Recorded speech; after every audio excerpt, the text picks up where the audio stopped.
Hello friends, welcome to my notes 24/7। दोस्तों, अभी क्या है कि कुछ व्यूअर्स ऐसे कमेंट कर रहे थे कि मैम जूनियर जुडिशियल असिस्टेंट के बारे में बताइए, उसकी तैयारी कैसे करें। तो आज मैं उसी के लिए ये वीडियो लेकर आई हूँ। इसमें MP high court junior judicial assistant को लेकर जो भी सारी इन्फॉर्मेशन होगी जो आपके लिए ज़रूरी है, जानना ज़रूरी है, आपको एग्ज़ाम देने के लिए जो भी इम्पोर्टेंट पॉइंट्स रहेंगे वो सभी आपको इस वीडियो में मिल जाएंगे। एग्ज़ाम पैटर्न कैसा होता है, सिलेबस क्या होता है, क्वालिफ़िकेशन क्या क्या चाहिए, वो सभी आपको इस वीडियो में कंप्लीट इन्फॉर्मेशन आपको मिल जाएगी। तो आइए वीडियो को स्टार्ट करते हैं और ले चलते हैं लास्ट नोटिफिकेशन पर जूनियर जुडिशियल असिस्टेंट के, जिससे कि आपको सारी इन्फॉर्मेशन इसके बारे में क्लियर हो जाए। तो दोस्तों, ये एडवर्टाइजमेंट है मध्य प्रदेश उच्च न्यायालय जबलपुर द्वारा जारी किया गया था। यह जूनियर जुडिशियल असिस्टेंट के रिक्त पदों की भर्ती हेतु विज्ञापन वर्ष 2022। इसकी वैकेंसी जो आई थी वो आई थी 2022 में, और ऑनलाइन आवेदन की जो तिथि थी वो थी 3/12/2022, 3 दिसंबर थी। 23 दिसंबर तक इसके फॉर्म भरे गए थे। और उसके बाद इसका जो एग्ज़ाम हुआ था वो हुआ था 21 सितंबर 2023 को। ये मतलब जो समय अवधि थी बीच की, वो बहुत ज़्यादा हो गई थी। इसलिए भी कह सकते हैं क्योंकि एमपी हाई कोर्ट जो असिस्टेंट ग्रेड 3 का एग्ज़ाम हुआ था उसका रिजल्ट देर से आया था, जिसके कारण हो सकता है कि इसमें उसी की वजह से डिले हुआ हो। तो आपका जो एग्ज़ाम हुआ था वो हुआ था 21 सितंबर 2023 को। और 21 सितंबर 2023 को जो एग्ज़ाम हुआ था उसमें हिंदी टाइपिंग में कुछ प्रॉब्लम आ गई थी कि बच्चे टाइप कर रहे थे तो उनके सारे वर्ड्स थे वो रेड हो जा रहे थे, गलत हो जा रहे थे। इसलिए हिंदी टाइपिंग का री एग्ज़ाम भी हुआ था, जो कि आपका फिर 29 दिसंबर 2023 को हुआ था। तो इस तरीके से इन्होंने, अगर माना जाए तो इन्होंने 30 तारीख लास्ट मान लें तो 30/12/2022 को, 30 दिसंबर 2022 में ये लास्ट इसकी डेट थी आवेदन करने की। और इसके बाद उन्होंने 9 महीने का समय लिया पेपर कराने में।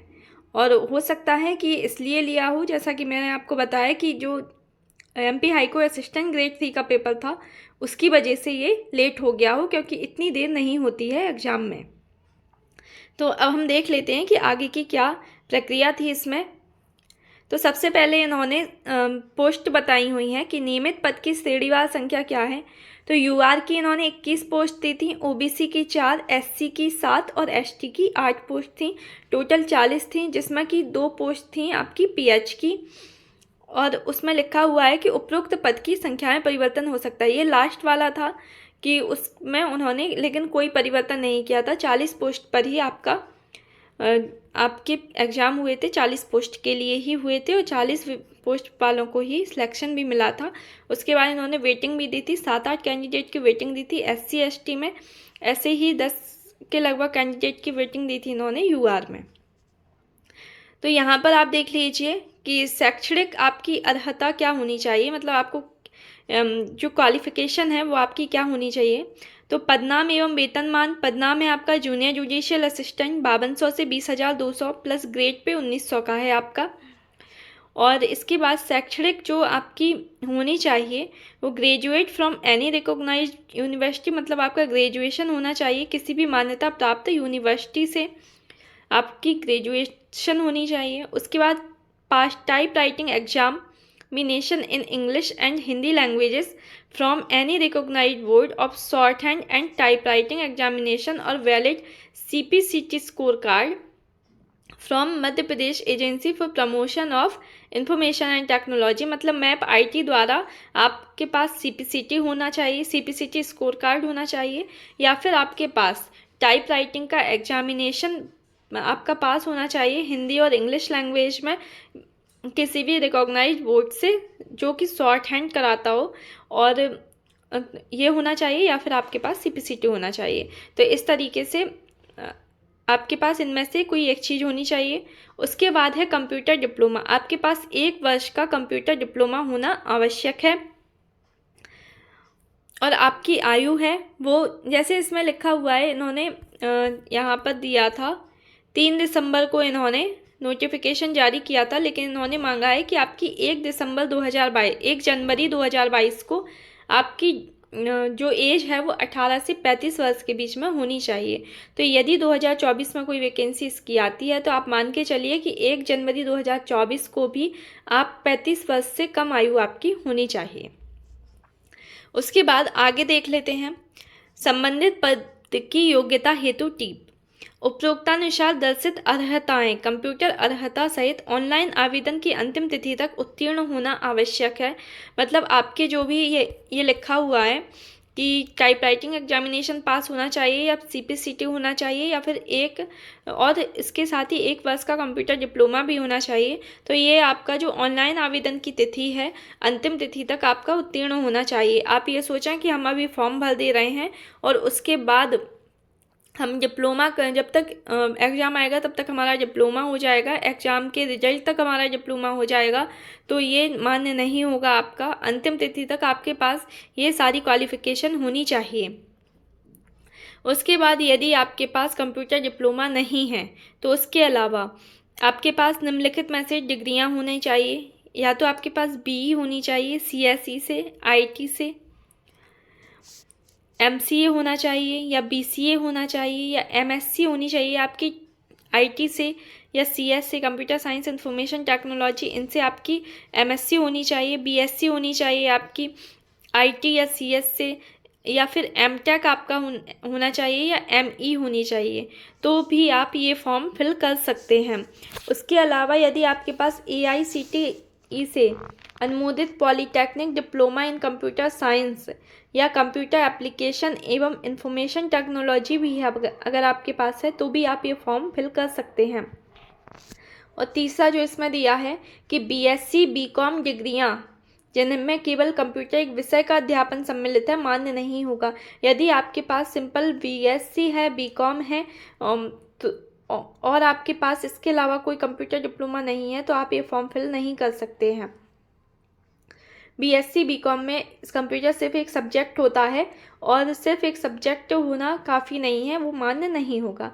तो ये सारी आपकी जो डिग्रियों से संबंधित जो भी आपकी अर्हताएँ हैं वो तो आपकी ग्रुप 4 ये assistant grade 3 MP high court का जो AG 3 और स्टेनोग्राफर का होता है उसी के समान ही है, इसमें कोई नई चीज़ नहीं है।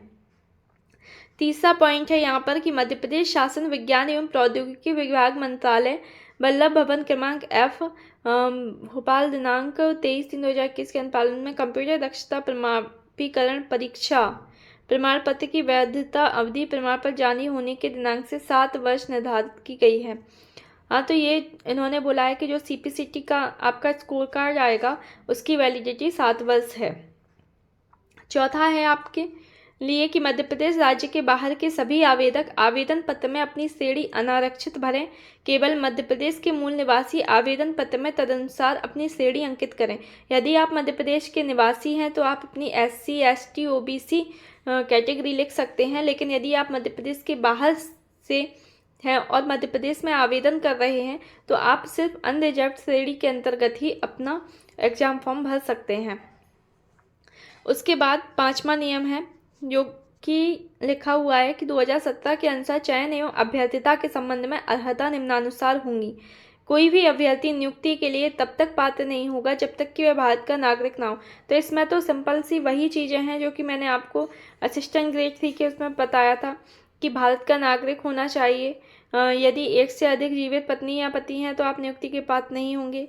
जिनकी 2 से अधिक संतानें हैं, जिनमें से एक का जन्म 26 जनवरी 2001 को या उसके पश्चात हुआ है, जैसा कि मध्य प्रदेश सिविल सेवा नियम 1961 के नियम 6 में स्पष्ट हुआ है, तो भी आप फॉर्म नहीं भर सकते हैं। 2 से अधिक संतान वाले उम्मीदवार को नियुक्ति के लिए अयोग्य नहीं माना जाएगा जहां पहले से ही एक संतान होने के बाद के सब में एक से अधिक संतान पैदा हुई हो।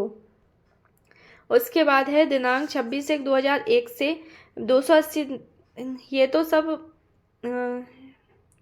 इसके अलावा जो इम्पोर्टेंट है वो है कि शारीरिक रूप से आपका स्वस्थ होने का प्रमाण पत्र शारीरिक रूप से स्वस्थ होने का प्रमाण पत्र जारी नहीं किया गया हो। हाँ, तो आपका मेडिकल होगा, मेडिकल सर्टिफिकेट में आप पूरे स्वस्थ आने चाहिए। और उसके बाद बशर्ते अभ्यर्थी को नियुक्ति दिनांक से 30 दिवस के भीतर यह प्रमाण पत्र प्रस्तुत करना अनिवार्य होगा। मतलब आपकी जब नियुक्ति हो जाएगी तो उसके बाद आपको 30 दिन के अंदर मेडिकल सर्टिफिकेट भी देना पड़ेगा।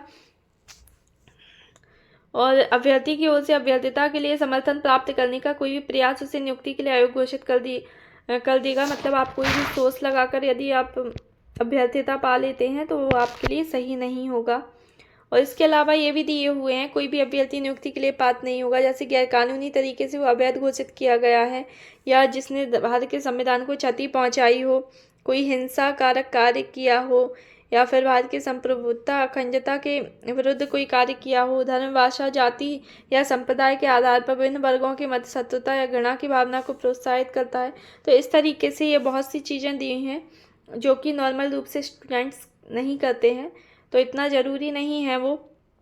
उसके अलावा अन्य आवश्यक अर्हता एवं जानकारी दी गई है। तो परीक्षा में अभ्यर्थी का प्रवेश पूर्णतः प्रावधानिक है। अभ्यर्थी को परीक्षा में मूल फोटो परिचय पत्र भी लाना आवश्यक है। मतलब जो आपका मूल फोटो वाला परिचय पत्र होगा, जैसे आधार कार्ड की फोटोकॉपी नहीं, आपको आधार कार्ड ही ले जाना जरूरी है। अंतिम शैक्षणिक संस्था प्रमुख द्वारा जारी फोटो परिचय पत्र भी मान किया जा सकेगा। जैसे कि यदि आप के पास आपकी कॉलेज की आईडी भी है तो वो भी मान कर ली जाएगी। चयन प्रक्रिया को संशोधित या निरस्त करने का पूर्ण अधिकार माननीय मुख्य न्यायाधिपति मध्य प्रदेश उच्च न्यायालय का होगा। थर्ड पॉइंट है, यदि कोई उम्मीदवार विज्ञापन की शर्तें पूरी न करते हुए भी आवेदन प्रेषित करता है या उसका आवेदन पत्र त्रुटिपूर्ण पाया जाता है तो किसी भी स्तर पर उसकी अभ्यर्थता निरस्त कर दी जाएगी, जिस पर कोई पत्राचार मान्य नहीं होगा। तो मतलब यदि आपने विज्ञापन की शर्तें पूरी नहीं की हैं तो आपकी अभ्यर्थता निरस्त कर दी जाएगी। चौथा पॉइंट है, यदि कोई उम्मीदवार विज्ञापन में उल्लिखित शैक्षणिक व तकनीकी योग्यता से संबंधित कोई भी दस्तावेज संलग्न नहीं करता है तो भी उसे अपात्र घोषित कर दिया जाएगा। इसके अलावा ये एक इम्पोर्टेंट पॉइंट है, जैसे आपने ऑनलाइन आवेदन पत्र में आपने कोई गलती कर दी है, लास्ट डेट निकल गई है, आप सोच रहे हैं कि अब क्या होगा, तो आप लास्ट डेट के बाद भी ये 3 दिन का समय आपको देंगे जिसमें आप उस ऑनलाइन आवेदन पत्र में जो भी आपसे गलतियाँ हुई हैं आप उन्हें सुधार सकते हैं। और 6 नंबर का जो पॉइंट है वो है, यदि किसी अभ्यर्थी के विरुद्ध कोई दंडित प्रकरण किसी पुलिस थाने में है तो भी आप परीक्षा में भाग नहीं ले सकते हैं। और यदि इस जैसे आपके ऊपर कोई दंडित प्रकरण है और न्यायालय से निराकृत हो चुका है तो निर्णय संबंधित अधिनियम धारा सहित प्रकरण क्रमांक व दिनांक आदि की जानकारी अनिवार्यता दें। यदि कोई अभ्यर्थी ऑनलाइन आवेदन में दंडित प्रकरण की जानकारी छिपाता है तो किसी भी समय संज्ञान में आने पर तत्काल उसकी अभ्यर्थता बिना कोई कारण बताए निरस्त कर दी जा सकेगी और उससे परीक्षा के आगे के चरण में भाग लेने का अधिकार नहीं रहेगा। जैसे कि आपके विरुद्ध कोई दंडित प्रकरण है और वो उसका निराकरण भी हो चुका है, लेकिन यदि जब आपसे फॉर्म भरवाया जाता है तो उसमें एक पॉइंट होता है कि क्या आपके विरुद्ध कोई दंडित कार्रवाई की गई है, तो यदि आप उसमें कुछ छुपाते हैं, किसी बात को छुपाते हैं और आगे जाके पता चलता है तो आपकी अभ्यर्थता को निरस्त कर दिया जाएगा। इसके अलावा यहाँ पर भी कुछ अनर्हताएँ दी गई हैं जिसमें से जो मुख्य रूप से होंगी उसको मैं आपको बता दे रही हूँ। परीक्षा में प्रवेश पाने की कोई अनियमित या अनुचित साधन अपनाए हो तो भी आपकी परीक्षा निरस्त कर दी जाएगी। उसके अलावा परीक्षा कक्ष में अनुचित साधनों का प्रयोग किया हो, परीक्षा संचालन में लगे कर्मचारियों अधिकारियों को परेशान किया हो, तो ये सब तो बेकार की चीज़ें हैं। ऐसा तो कोई करते ही नहीं है। जब कोई पेपर देने जाएगा अच्छे से तो वो क्यों ये सब चीज़ें करेगा। उसके अलावा आवेदन शुल्क है जो आपका मुख्य रूप से, तो अनारक्षित श्रेणी के लिए जो यूआर कैटेगरी में जो एमपी के कैंडिडेट्स आते हैं और मध्य प्रदेश राज्य के जो बाहर के लोग आवेदन करेंगे उनके लिए जो आपकी फ़ीस रहेगी वो रहेगी टोटल 777 रुपये, 777.02 रुपये। और जो आरक्षित वर्ग है तो आरक्षित वर्ग से अगर भर रहे हैं तो आपको मध्य प्रदेश का मूल निवासी होना आवश्यक है, और दिव्यांग लोग हैं वो भी इसी में भरेंगे आरक्षित वर्ग में। तो यहाँ पर आपका परीक्षा शुल्क 0 लगेगा और पोर्टल का शुल्क आपका लगेगा 577.02 रुपये। तो आपकी जो पूरी फीस होगी वो होगी 577.02 रुपये। और इसमें दिया गया है कि उपरोक्त शुल्क परिवर्तन के अधीन है और परिस्थितियों में परिवर्तन होने पर अभ्यर्थी को परिवर्तित शुल्क का भुगतान करना होगा। और आवेदन शुल्क वापस किए जाने अथवा समायोजन किए जाने का कोई प्रावधान नहीं है, क्योंकि यहाँ पर कोई प्रावधान नहीं है तथा शुल्क परिवर्तन के संबंध में आपत्तियों पर कोई विचार नहीं किया जाएगा। अभ्यर्थी का आवेदन पूर्ण तभी माना जाएगा जबकि उसने निर्धारित शुल्क का ट्रांजैक्शन नियत समय के भीतर सेवा प्रदाता के पक्ष पर सफलतापूर्वक हो चुका हो। तो इस तरीके से आपको फॉर्म भरते समय फीस पूरी फिल करनी है।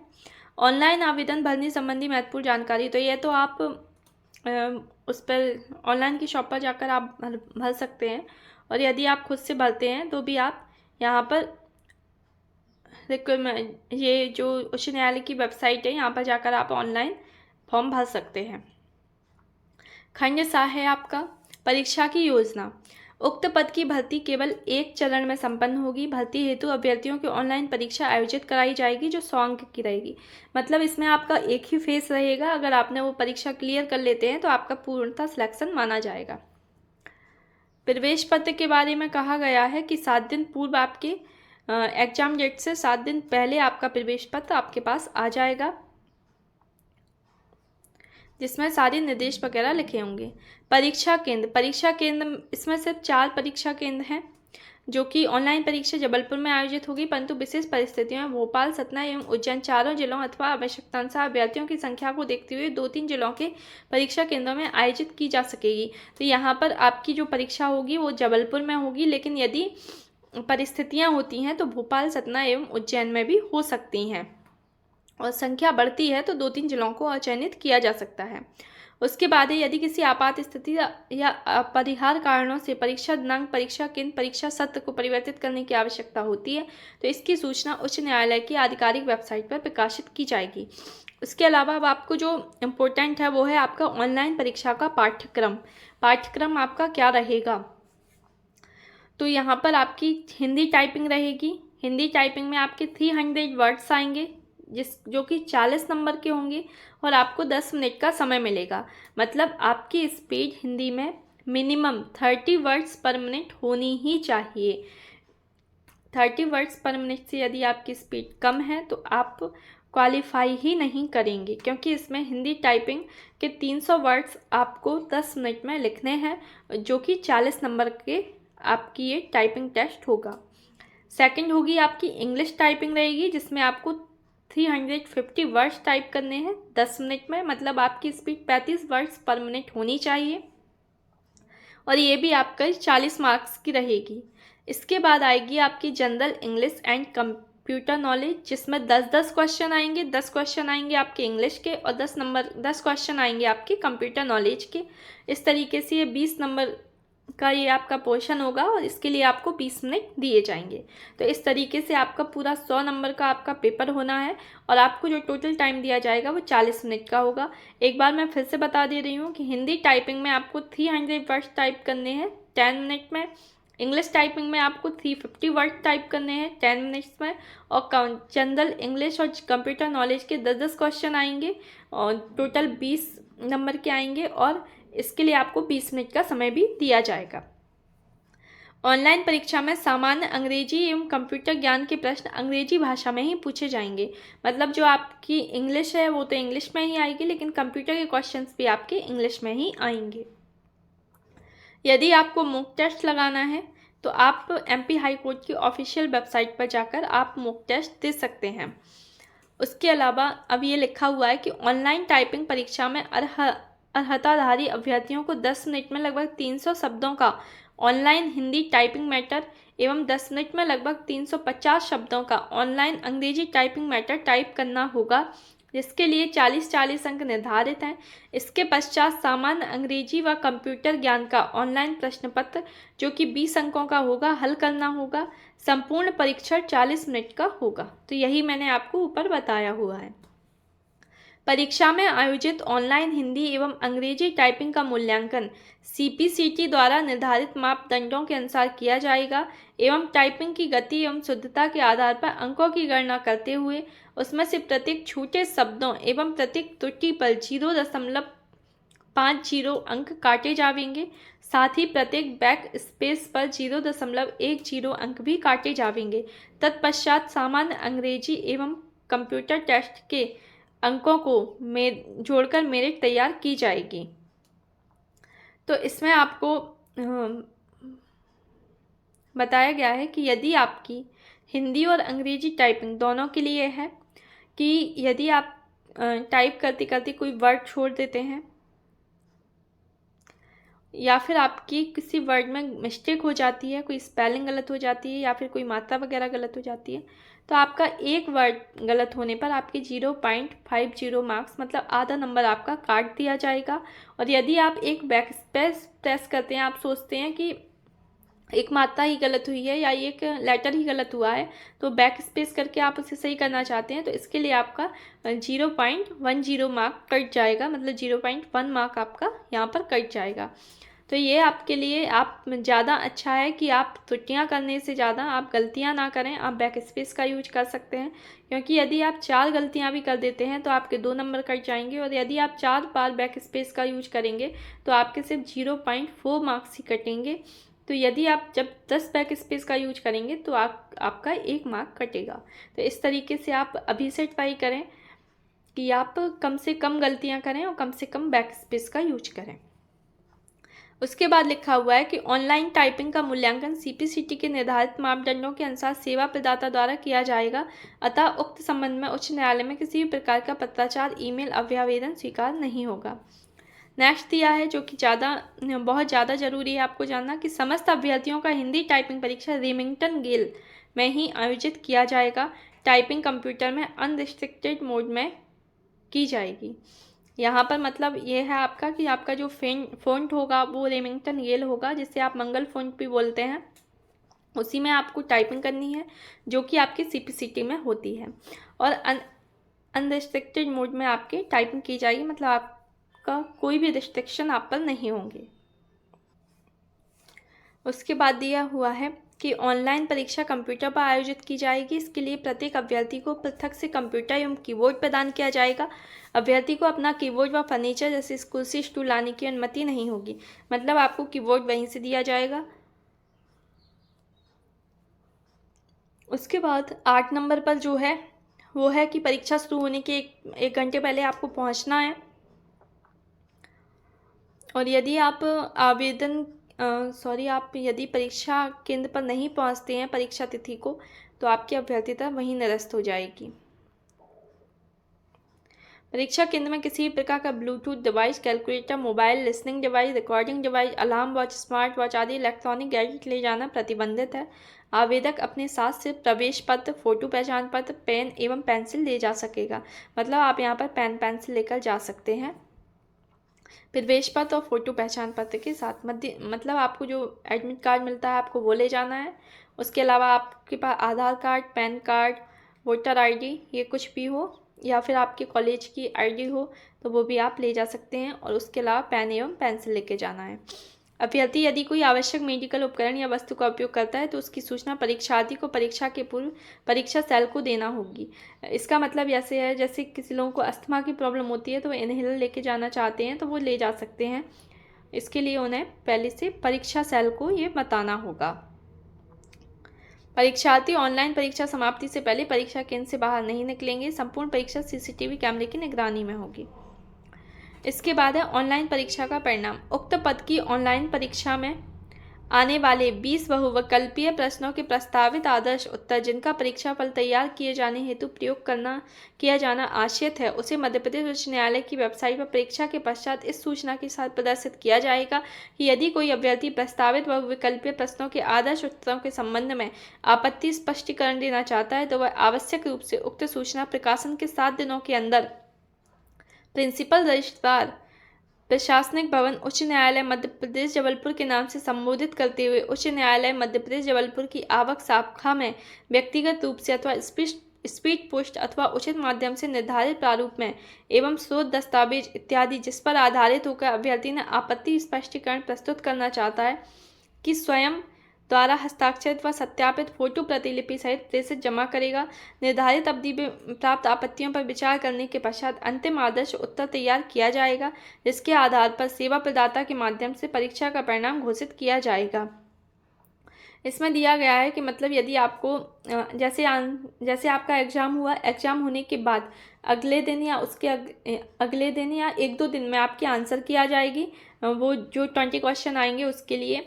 यदि आपको लगता है कि आपने सही आंसर किया है और हाईकोर्ट ने उसे गलत कर दिया है, तो फिर आप उस पर आपत्ति भी लगा सकते हैं, और आपत्ति आप स्पीड पोस्ट के माध्यम से कर सकते हैं, या व्यक्तिगत रूप से भी आप जाकर दे सकते हैं। आपको आपत्ति आपने क्यों लगाई है, उसका बेस क्या है, और मतलब किस आधार पर आप आपत्ति लगा रहे हैं, इसकी आपको स्वहस्ताक्षरित प्रति में आपको ये देना होगा। यदि आप डाक के माध्यम से भेजते हैं और उसमें कोई विलम्ब हो जाता है, तो फिर आपकी आपत्ति को निरस्त कर दिया जाएगा। आगे दिया हुआ है कि ऑनलाइन परीक्षा का परिणाम अभ्यर्थी के प्राप्तांकों की मेरिट के आधार पर तैयार किया जाएगा। परीक्षा में सामान्य वर्ग एवं अन्य पिछड़ा वर्ग के अभ्यर्थियों को न्यूनतम 55%, अनुसूचित जाति वर्ग के अभ्यर्थियों को 50 एवं अनुसूचित जनजाति वर्ग के अभ्यर्थियों को न्यूनतम 45% को अंक प्राप्त करना आवश्यक है। मतलब आपको सिर्फ क्वालिफाइड होने के लिए यूआर के लिए 55%, एससी के यूआर एवं ओबीसी के लिए 55% लाना आवश्यक है, एससी के लिए 50% और एसटी के लिए 45% लाना ज़रूरी है। ये सिर्फ आपका क्वालिफाइंग के लिए है। मेरिट के लिए आपको अधिक से अधिक अंक लाना होता है, वो तो आपको पता ही है। उसके बाद है आवेदन पत्र एवं दस्तावेज। तो ऑनलाइन परीक्षा में श्रेणीवार प्रत्येक पद हेतु 1:2 प्रति पद के लिए लगभग 2 अभ्यर्थी व समान अंक पाने वाले अभ्यर्थियों से एक तिथि निर्धारित करते हुए आवेदन पत्र व दस्तावेज मंगाए जाएंगे एवं इन आवेदन पत्रों व दस्तावेजों का परीक्षण किया जाएगा तथा जिन अभ्यर्थियों के दस्तावेज विज्ञापन में उल्लिखित शर्तों के अनुरूप नहीं पाए जाएंगे तो उन्हें अपात्र कर उनकी अभ्यर्थिता रद्द की जा सकेगी, भले ही वे अभ्यर्थी मेरिट के अनुसार चयनित किए जाने वाले योग्य क्यों ना हो, जिसकी सूचना उच्च न्यायालय की वेबसाइट पर प्रकाशित की जाएगी। मतलब हर एक पोस्ट के लिए 2 अभ्यर्थियों को बुलाया जाएगा। 40 पोस्ट हैं तो 80 लोगों को बुलाया जाएगा डॉक्यूमेंट वेरिफिकेशन के लिए, और जिसके डॉक्यूमेंट सही नहीं होंगे उनकी अभ्यर्थिता निरस्त कर दी जाएगी। आवेदन पत्र समस्त दस्तावेजों की स्वप्रमाणित छायाप्रतियों एवं 2 नवीन कलर फोटोग्राफ के साथ अपनी कैटेगरी सहित लिफाफे के ऊपर स्पष्ट रूप से जिस पद हेतु आवेदन पत्र भेजा जा रहा है अंकित करते हुए प्रेषित किया जाना आवश्यक होगा। यह आवेदन पत्र अभ्यर्थियों से परीक्षा सेल द्वारा निर्धारित की गई तिथियों में बुलाए जाएंगे। आवेदन का प्रारूप मध्य प्रदेश उच्च न्यायालय की वेबसाइट पर अपलोड किया जाएगा। आवेदन पत्र परीक्षा सेल द्वारा निर्धारित की गई तिथि में आवश्यक रूप से प्रिंसिपल रजिस्ट्रार परीक्षा प्रशासनिक भवन उच्च न्यायालय मध्य प्रदेश जबलपुर के नाम से संबोधित करते हुए उच्च न्यायालय मध्य प्रदेश जबलपुर की आवक शाखा में व्यक्तिगत रूप से अथवा स्पीड पोस्ट अथवा उचित माध्यम से जमा करना होगा। निर्धारित तिथि के बाद प्राप्त आवेदनों को निरस्त माना जाएगा, भले ही विलंब डाक विभाग द्वारा किया गया हो। तो इस प्रकार से भी आपको ध्यान रखना जरूरी है यदि आपका सिलेक्शन हो जाता है। फिर आवेदन पत्र के साथ शैक्षणिक अर्हता से संबंधित दस्तावेज प्रेषित करना अति आवश्यक है। यदि आप प्रेषित नहीं करते हैं तो आपको अपात्र घोषित कर दिया जाएगा। मतलब जैसे कि आपने अपने डॉक्यूमेंट में कोई मिस्टेक हो गई, आप नहीं भेज पाए कोई, तो फिर आपको अपात्र घोषित किया जाएगा। इसलिए आप ऐसी गलती ना करें। लास्ट है 11वां है आपका अंतिम परिणाम। प्राप्त आवेदन पत्रों व दस्तावेजों का परीक्षण कर श्रेणीवार मेरिट के आधार पर अंतिम चयन व प्रतीक्षा सूची तैयार की जाएगी, जिसे उच्च न्यायालय की वेबसाइट पर प्रदर्शित किया जाएगा। एक से अधिक अभ्यर्थियों के समान अंक होने की दशा में अधिक आयु वाले अभ्यर्थी को वरीयता देते हुए सूची तैयार की जाएगी। इसके बाद डॉक्यूमेंट वेरिफिकेशन के बाद आपकी लास्ट मेरिट बनाई जाएगी, जिसमें आपकी मेरिट होगी वह प्रतीक्षा सूची जारी होगी, और समान अंक यदि किसी के होते हैं तो जिसकी एज ज़्यादा है उसे वरीयता दी जाएगी। सूची में अभ्यर्थी का नाम सम्मिलित किए जाने से उसे नियुक्ति का कोई अधिकार तब तक प्राप्त नहीं होगा जब तक कि नियुक्ति प्राधिकारी का ऐसी जांच करने के पश्चात जैसा कि आवश्यक समझा जाए यह समाधान नहीं हो जाता कि अभ्यर्थी सेवा में नियुक्ति के लिए सभी प्रकार से उपयुक्त है। चयन परिणाम प्रकाशित होने के बाद भी यदि कोई कंप्यूटर त्रुटि, लिपिकीय त्रुटि या अन्य कोई सार्वजनिक त्रुटि ध्यान में आती है तो उच्च न्यायालय का चयन परिणाम को सुधारने का अधिकार सुरक्षित है। इसके बाद आपको बताया गया है कि अंतिम परिणाम सूची प्रकाशित होने के बाद ऑनलाइन परीक्षाएं सम्मिलित हुए समस्त अभ्यर्थियों के प्राप्तांक स्कोर कार्ड के माध्यम से मध्य प्रदेश उच्च न्यायालय की वेबसाइट पर प्रकाशित किए जाएंगे, जिसके लिए अभ्यर्थी को अपना रजिस्ट्रेशन क्रमांक व पासवर्ड दर्ज करना होगा। ऑनलाइन परीक्षा के संबंध में ऊपर दिए गए न्यूनतम अंक के संबंध में कोई आवेदन अथवा अभ्यावेदन स्वीकार नहीं किए जाएंगे और नस्तीबद्ध नहीं किए जाएंगे। उसके बाद बोला गया है इसमें वेटिंग लिस्ट, तो प्रत्येक पद की प्रतीक्षा सूची अंतिम परिणाम घोषित होने के दिनांक से मध्य प्रदेश शासन सामान्य प्रशासन विभाग मंत्रालय के परिपत्र 14 जुलाई 2016 के अनुसार मान्य होगी। फिर नियुक्ति संबंधी कीप, चयनित आवेदकों की नियुक्ति पूर्णतः अस्थायी रूप से 2 वर्ष की परिवीक्षा अवधि पर की जाएगी, जो कि नियमानुसार बढ़ाई जा सकेगी। चयनित आवेदक को अधिकृत मेडिकल बोर्ड से स्वयं के व्यय से निर्धारित शुल्क अदा कर मेडिकल फिटनेस सर्टिफिकेट पेश करना होगा। यात्रा व्यय का भुगतान, ऑनलाइन परीक्षा हेतु आरक्षित श्रेणी के अभ्यर्थियों से कोई परीक्षा शुल्क न लेते हुए केवल सेवा प्रदाता का शुल्क लिया जा रहा है। इस कारण परीक्षा में उपस्थित होने वाले किसी भी आरक्षित श्रेणी के अभ्यर्थियों को किसी भी प्रकार का यात्रा भत्ता देय नहीं होगा। मतलब SC, ST, OBC के लिए कोई भी यात्रा भत्ता नहीं मिलेगा। उसके बाद है शुद्धि पत्र। उक्त रिक्त पद की भर्ती प्रक्रिया के दौरान यदि किसी प्रकार के स्पष्टीकरण या संशोधन की आवश्यकता होती है तो उक्त संशोधन शुद्धि पत्र के माध्यम से उच्च न्यायालय की वेबसाइट पर प्रकाशित किया जाएगा। वेबसाइट पर प्रकाशित शुद्धि पत्र को अभ्यर्थियों के लिए उचित एवं पर्याप्त सूचना के रूप में समझा जाएगा। शुद्धि पत्र की जानकारी प्राप्त नहीं होने के आधार पर प्राप्त अभ्यावेदनों को नस्तीबद्ध कर दिया जाएगा। इसके बाद है सूचना के अधिकार के तहत जानकारी। अंतिम परिणाम जारी होने के बाद अभ्यर्थी अपनी उत्तर पुस्तिकाएं उच्च न्यायालय की वेबसाइट से लॉगिन कर अंतिम चयन सूची जारी होने की तिथि से 3 माह तक प्राप्त कर सकता है। ऑनलाइन परीक्षा की उत्तर पुस्तिकाओं के संबंध में सूचना के अधिकार के तहत कोई आवेदन अंतिम परिणाम घोषित होने के पहले पोषणीय नहीं होगा। और उसके बाद दिया हुआ है कि परीक्षा में प्रयुक्त सभी आवेदन पत्रों अंतिम रूप से चयनित अभ्यर्थियों के मुख्य परीक्षा के आवेदन को छोड़कर व अन्य सामग्री को चयन सूची अंतिम परीक्षा परिणाम घोषित होने के 1 वर्ष बाद नष्ट कर दिया जाएगा। मतलब यदि आपके आवेदन पत्रों को आपकी नियुक्ति हो जाती है उसके 1 वर्ष तक रखा जाएगा, उसके बाद उन्हें नष्ट कर दिया जाएगा। और फिर कोविड महामारी का है, तो अब तो कोविड-19 ऐसा कुछ है ही नहीं। तो इस तरीके से ये सारी सूचना मैंने आपको दे दी है, सारी जानकारी दे दी है जो कि आपने मांगी थी कि मैम JJ के बारे में बताइए, जूनियर जुडिशियल असिस्टेंट के बारे में बताइए। तो इससे संबंधित जो भी ज़रूरी इन्फॉर्मेशन थी वो मैंने आपको बता दी है। और इसका एग्ज़ाम जैसे कि आप देख रहे हैं कि 3 दिसंबर को इसकी ऑनलाइन आवेदन के लिए 3 दिसंबर 2022 को मांगा गया था। उसके बाद इसका जो रिजल्ट है वो जनवरी में आया है, जो इसका अंतिम परिणाम है वो जनवरी 2024 में आया हुआ है। तो 1 साल तो इसको हो ही गया है। तो अब देखते हैं कि पहले की जो कि सूचना है, जो कि मतलब हमें सूचना मिलती रहती है, तो उसके हिसाब से पहले आपकी AG3 की आएगी, AG3 स्टेनोग्राफर की आएगी, उसके बाद इसकी आएगी। लेकिन इसमें इतना ज़्यादा है कि आपको टाइपिंग इतनी अच्छी होनी चाहिए, आपकी स्पीड भी आनी चाहिए, आपकी गलतियाँ भी नहीं होनी चाहिए। तो उसके लिए आपके पास अभी पर्याप्त टाइम है। आप बहुत अच्छे से अपनी तैयारी कर सकते हैं कि आपकी एक छोटी सी भी मिस्टेक ना हो, क्योंकि इसमें जो कट ऑफ जाता है बहुत ज़्यादा हाई जाता है। UR का कट ऑफ 95 तक चला जाता है और 100 में से 95 मार्क्स लाना बहुत बड़ी बात हो जाती है। तो आप अपनी इंग्लिश, कंप्यूटर इन पर भी ध्यान दीजिए, लेकिन टाइपिंग पर बहुत ज़्यादा ध्यान दीजिए, बहुत ज़्यादा ही। यदि आपको टाइपिंग से रिलेटेड कोई भी मदद चाहिए तो आप मुझे कमेंट में ज़रूर बता सकते हैं, आपकी पूरी हेल्प की जाएगी। वीडियो अच्छी लगी हो तो वीडियो को लाइक ज़रूर करिए, चैनल को सब्सक्राइब करिए, जिससे कि आने वाली वीडियो का नोटिफिकेशन आपको सबसे पहले मिले। यदि आपको किसी ग्रुप 4 से रिलेटेड कोई जानकारी चाहिए तो आप उसके लिए भी मुझे कमेंट कर सकते हैं, आपको उससे भी रिलेटेड सारी जानकारी मैं आपको दे दूँगी। मिलते हैं नेक्स्ट वीडियो में, अपना ध्यान रखिए, बाय बाय, टेक केयर।